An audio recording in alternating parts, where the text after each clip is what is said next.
Brutal attack. Ukrainian M777 artillery fire destroys 3 Russian military tanks as soldiers fled.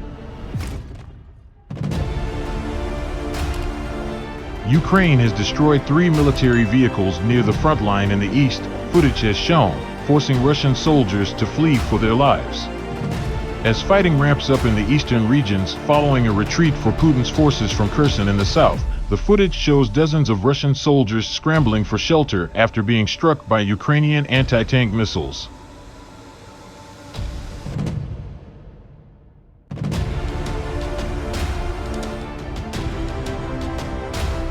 In the footage, a Russian tank traversing a battlefield near the eastern front line is struck by the Ukrainian 66th Mechanized Brigade.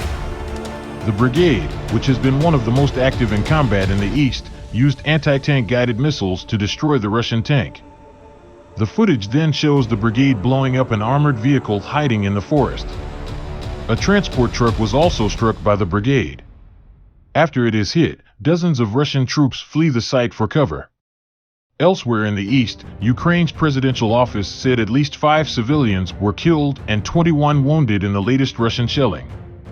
Russian attacks in the Donetsk region focused on the strategically located town of Kherson south of Bakhmut.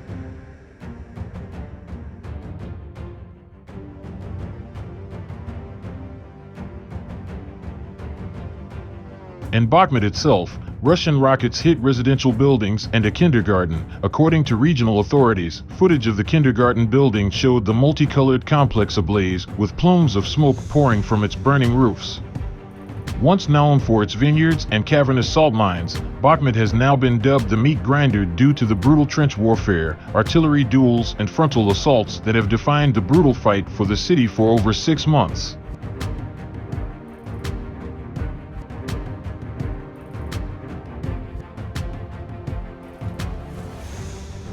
Meanwhile, video footage shows British-made artillery being used by Ukrainian troops. British firepower is changing the course of the war in the east of Ukraine, having a major impact on Russian forces, reports have indicated. Dramatic clips showed Ukrainian troops making full use of the M777 Howitzers developed by the UK, with one soldier describing it as extremely precise. Ukrainian forces recently reclaimed Kherson, the key city in the south of the country, and are using the M777 in a bid to similarly reclaim land in Donetsk.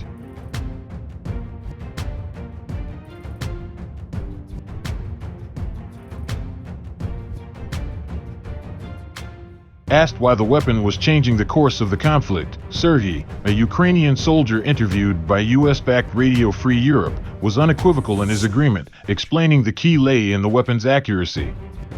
He explained, "People who work with this artillery are very effective. That's why we work smoothly, everything is as it should be. It's definitely very powerful. It's more precise, as we know from using it. The Soviet Arams-to-be doesn't even come close to this model. Strikes on personnel have been the most massive thing. One time we hit 300 men. We hit them with a string of 9 shells. We hit only specific targets, we don't fire at nothing."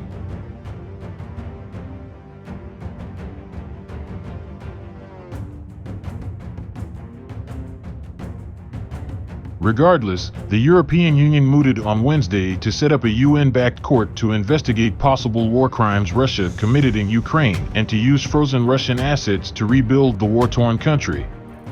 European Commission President Ursula von der Leyen said in a video message that the EU will work with international partners to get the broadest international support possible for the tribunal, while continuing to support the International Criminal Court. Ms. von der Leyen added the EU wants to make Russia pay for the destruction it caused in neighboring Ukraine by using Russian assets frozen under sanctions.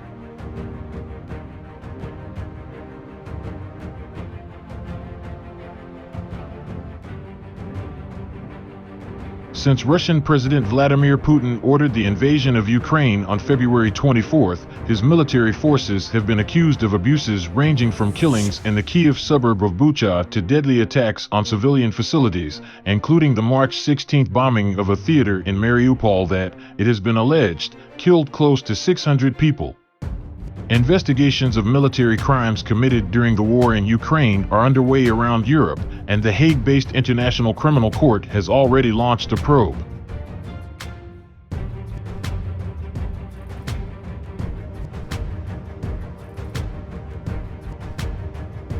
But because Russia does not accept the International Criminal Court's jurisdiction, the European Commission said it presented to the 27 EU countries two options to hold the Kremlin accountable: either a special independent international court based on a multilateral treaty, or a specialized court integrated in a national justice system with international judges, a hybrid court.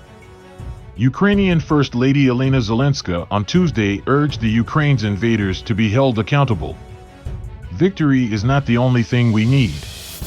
We need justice," she told lawmakers in London, comparing Russian war crimes to the atrocities Nazi Germany committed in World War II. She called on Britain to lead efforts to set up a criminal tribunal to prosecute senior Russians, similar to the post-war Nuremberg trials of leading Nazis.